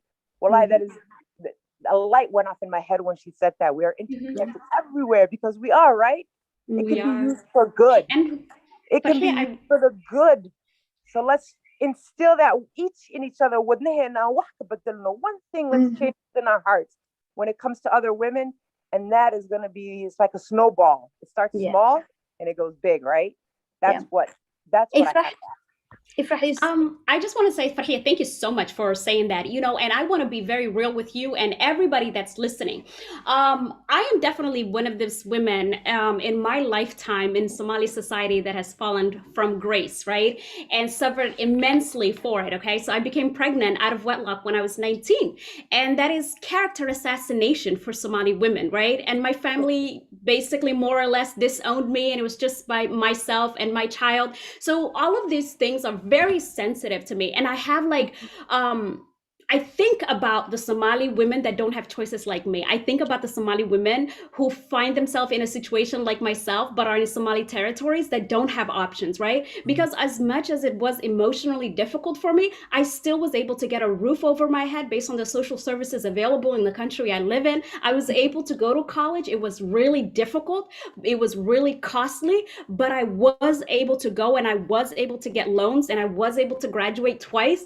And all of those things, part of it is because of the society that I live in. So I can never discount social context. A woman like me in Somalia doesn't make it. Her child doesn't make it. Do you know what I mean? So I'm always like, let's think about the people who don't have an option, who can't say screw you, because they really can't. And when I say can't, it's not a matter of self-esteem. It's a matter of life and death.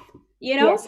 And I agree with you, and I'm so sorry that happened, Anto, but I am proud of you, how you overcame it. I'm proud of you, and you're doing pretty well in this community. You're doing well. You're tough. It's hard for someone to even come out and even say that at this time, because they get criticized. I always say it. I always say it. And it's part of my life story. And my child has been a catalyst for me in everything that I do. And I would not take it back, even though it was difficult and it cost me a lot. But I'm more committed really to help women like myself. I get to a certain status in life because after this education and being a teacher, it's like, oh, you're respectable. But when I was that 19-year-old pregnant girl, you didn't like me very much, and you actually threw me away and discarded me. So I always want to speak for the women that are discarded, right? Yes. Because that's really who I was. That's where I was. So I want to think about those women that don't have options, to give them options. And I'm really glad, what Farhia said, that is so powerful, that really touched me. And I want more Somali girls to have that opportunity, to have that redemption, to have that second chance, because no one's perfect and we are flawed, but women in our society don't get second chances, and that pisses me off, and I'm not okay with that. And that's why I always talk about my story. Yes, I was pregnant out of wedlock. Yes, I had a child out of wedlock. He is my entire world. I would never take it back. So what? And in terms of forgiveness and Toba, I'm like, that's between you and Allah. I was like, I'm like myself, who sin, who have flaws, who mess up. I'm gonna say, oh, I'm so sorry for what I did to human beings. No, I'm never gonna do that. Right? And we have to be able to have that courage and to have that, I guess, quote unquote, scarlet letter, and to just openly speak about that and say, it is what it is. But I'm here today. Hey, nice to meet you. Thank you. Thank you for sharing that with us. That's a very powerful message there. But that's where I'm going back to Ifrah's note, that where she says that where you are at, Ifrah, you became successful because you had powerful people supporting you. So let's talk about the ones that can't. That's where we come in. You, Ifrah, me, and the Ruqiyya, and everybody else that can help those people out there that Ifrah mentioned. It starts with us, and not looking down on them, and not, discarding them, or allowing the society to manipulate us too, and agreeing with them by letting them suffer. So I agree with you, Ifrah, that you were in a tough situation, that you were left nowhere. But alhamdulillah, Allah is great. He has guided you with people outsider to help you better than even our own society, ma'anto. And which they still, if you look at it, they discriminate you even now that you are successful, you know? And the pride that you just say that, mashallah, I give you a hand for it, you know? Mashallah, I am so proud of you. So the Thank same you way, very much. the I want to same say way. though, I want to say one thing about him. I want to say, yes, alhamdulillah, that I made it. But even in the United States, I know that there are people that don't make it because Yeah. the damage to your self-esteem and to your sense of self is so hard to overcome. You have to That's fight true. every single day to know and reclaim your self-worth, okay? If it's not the society that we live in, it's also the society that we're from. It's being a woman, it's being alone as a single mother every single day.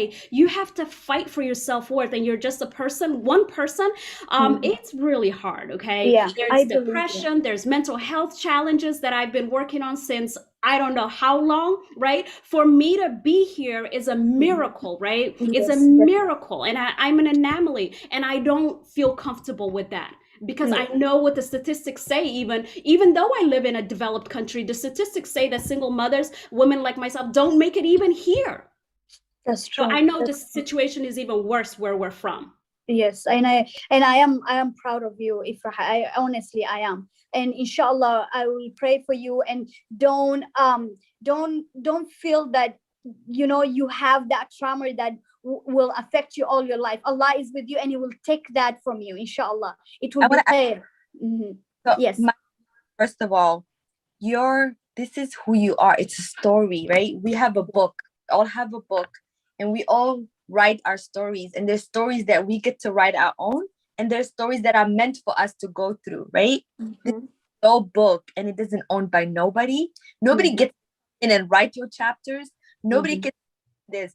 So this is, girl, it's your story. It's your history. It has nothing to do with another woman. It has nothing to do with another man. It's your book. You get to write it. You could edit it.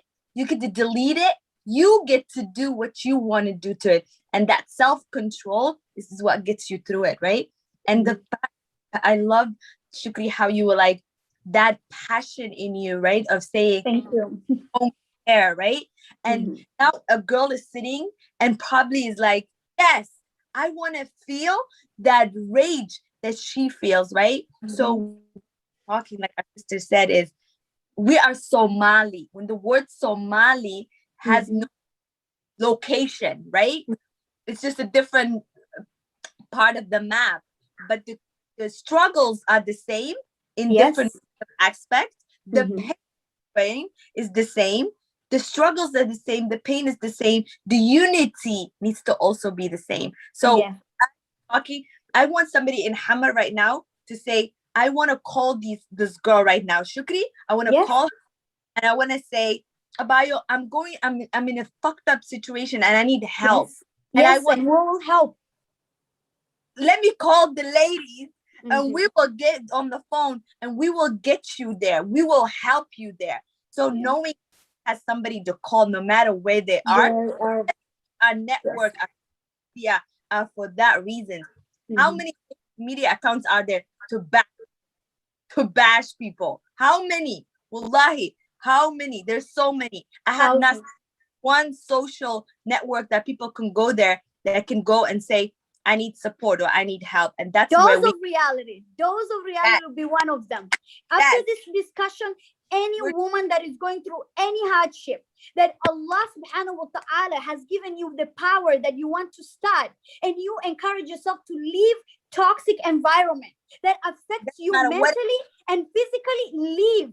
And we are here to support you. Wallahi, send me a message and I will go above and beyond and support you, because we cannot allow women like what Farhia just said, a girl being raped and being told to marry a rapist. And I mean, come on, this is absurd. Like I can't even imagine ever a woman going through that and living under that.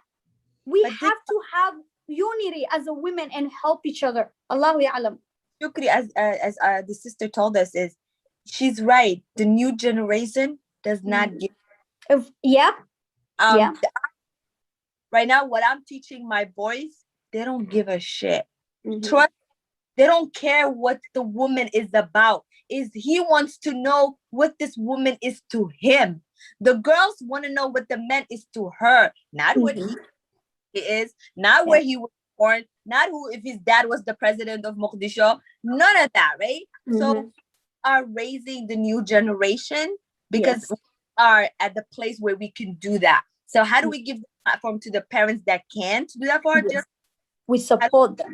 How do we support them? So dose of reality, anybody Yeah. that's watching, contact Shukri, and we all Definitely.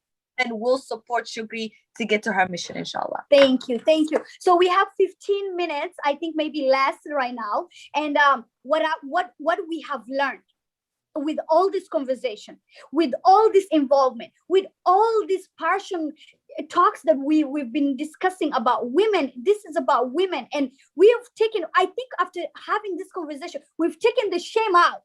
And Yes. we've brought in what? Power. I think we brought in power and we took the shame out.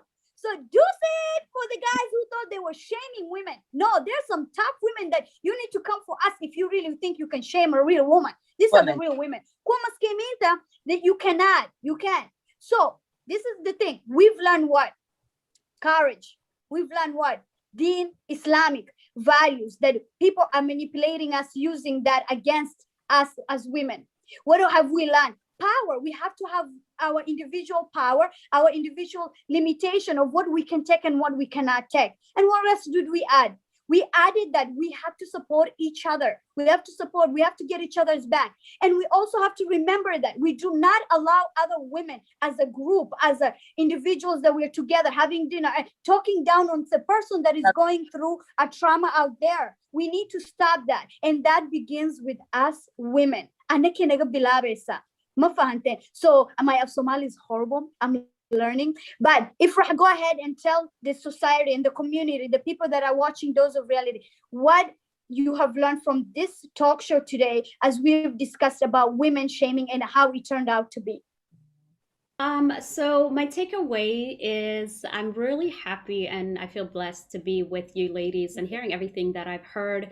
Thank you so much. Every time I speak with other people, I really learn a lot. I'm a teacher and I teach in the classroom. And to be honest, I learn so much more from my students because there are so many of them and they bring so much into my life. So anytime that I have a conversation with other people, I'm learning and I really appreciate that.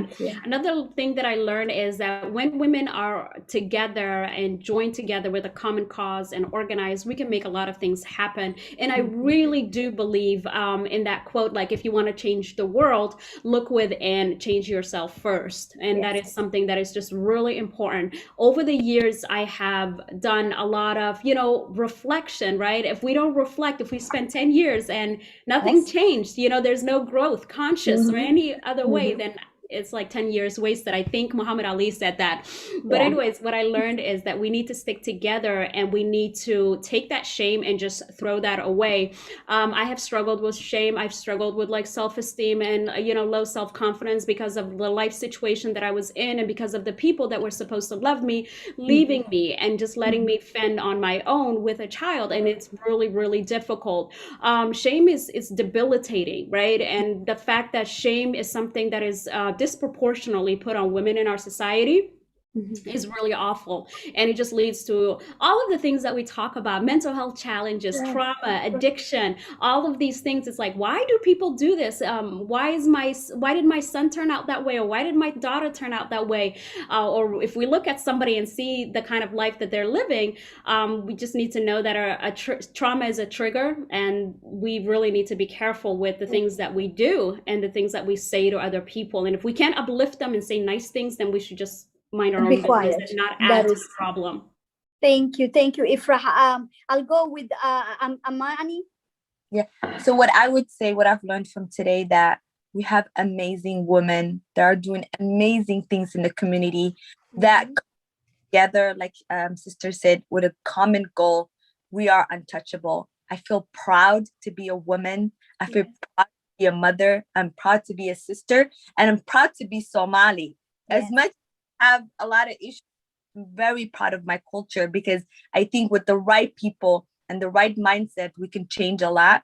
I'm super excited here, and I want to see more of this. I want Inshallah. positive culture and stop focusing on the negative. I see as shaming as empowering now more than shaming self. You shaming a woman, you coming after all of us. So after that one woman, it's all of us. So Yes. if a woman gets shamed, guess what? We're coming for you. That is right. Thank you. I'll go for Farhia and then we'll go for Ruqya, inshallah. Farhia? Yes, I would just like to say that what I took from today is that, all of us so different in our backgrounds and what we do and how we came about. We have one thing in common is that our women have been through a rainbow of all of these issues. None of us broke. We just bent a little crooked and stood back up and said, now what?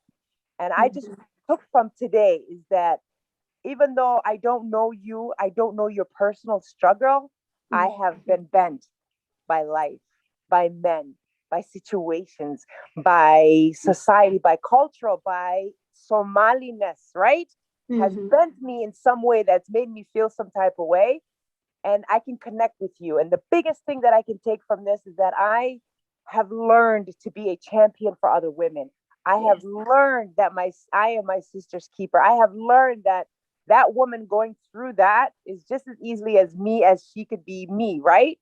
So that's what I just wanted, what I took from today is that being there for one another. I really mean it when I say connect with 5 women, even you don't know, and just check on them. Be like, are you okay, sis?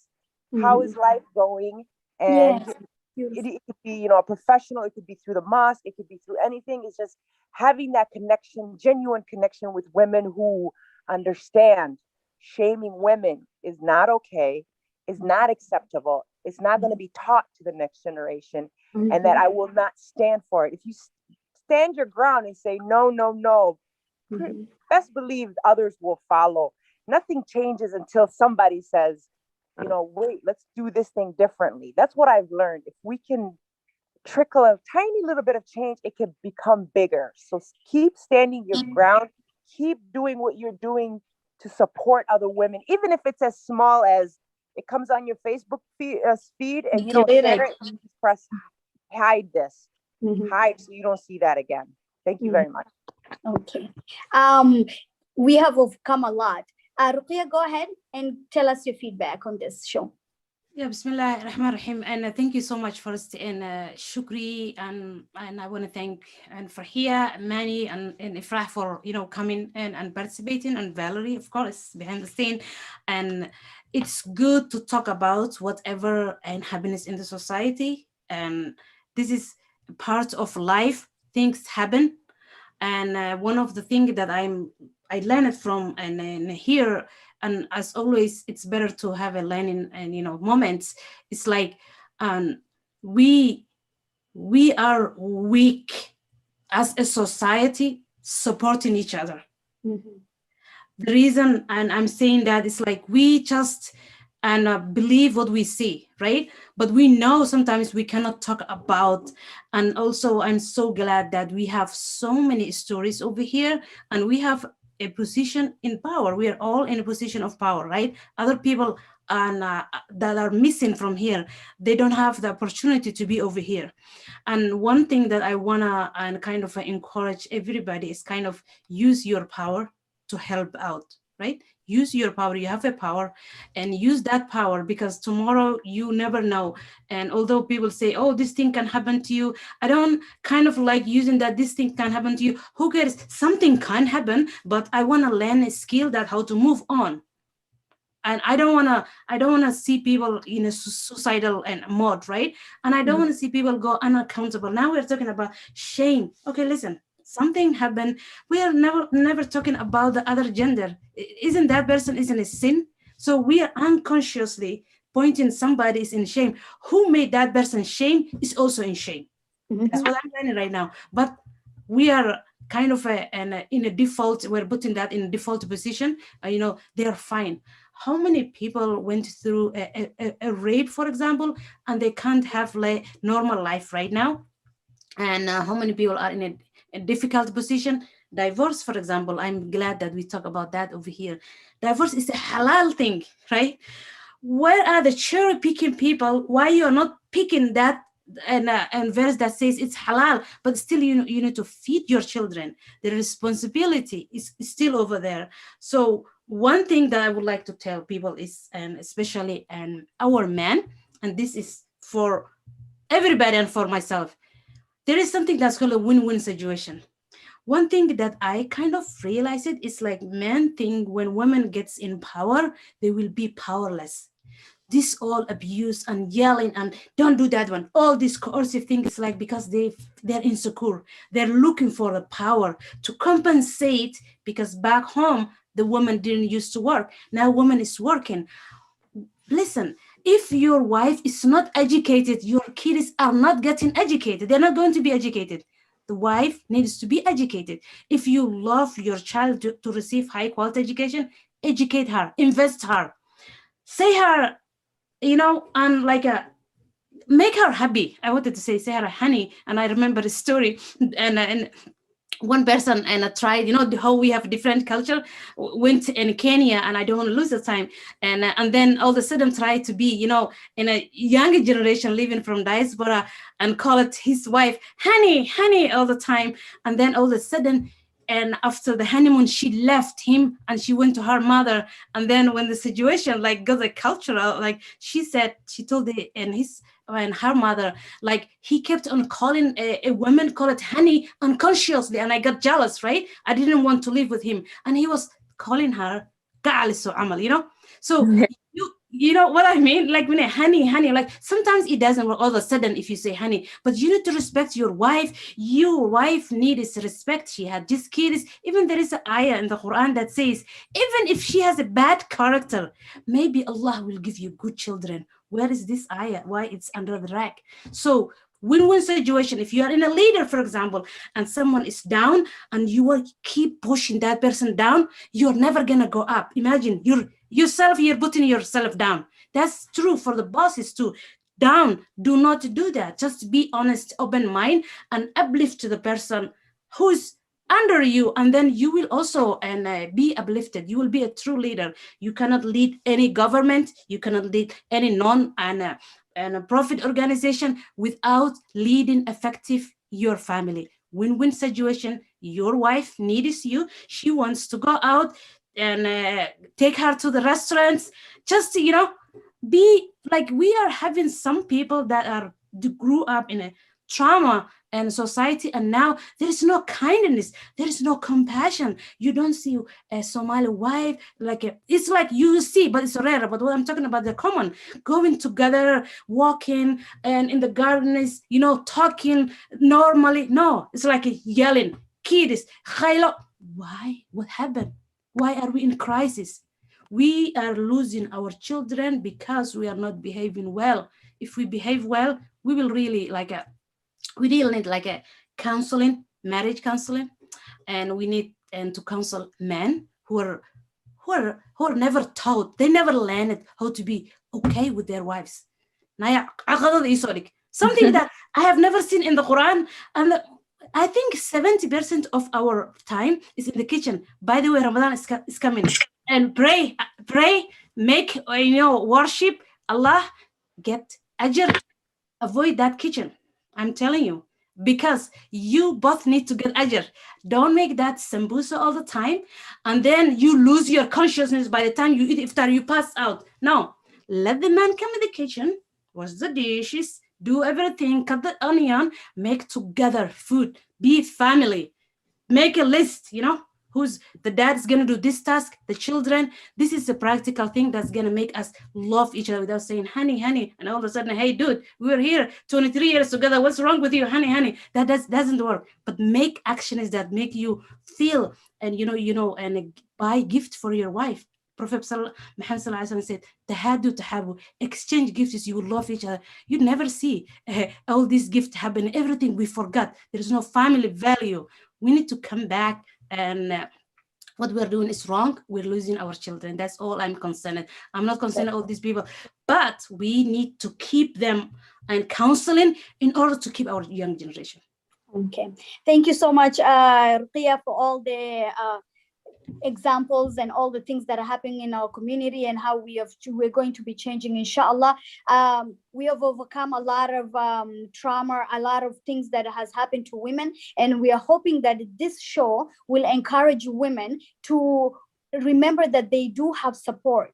They don't have to sit somewhere and accept things that is unacceptable, inshallah. And I'm not encouraging anyone to just walk away and just kind of because you feel like it. No, if you know it's affecting you mentally, physically, and it's toxic, then you do have our support, inshallah. And well, I'm going to close in. I think we overtook the time, but this was a great show. And mashallah, thank you to all the ladies that joined me in. I appreciate Amani, Ifrah, Farhia, Ruqia, and Valerie. Thank you for your sweet time again and making this happening again for Dose of Reality.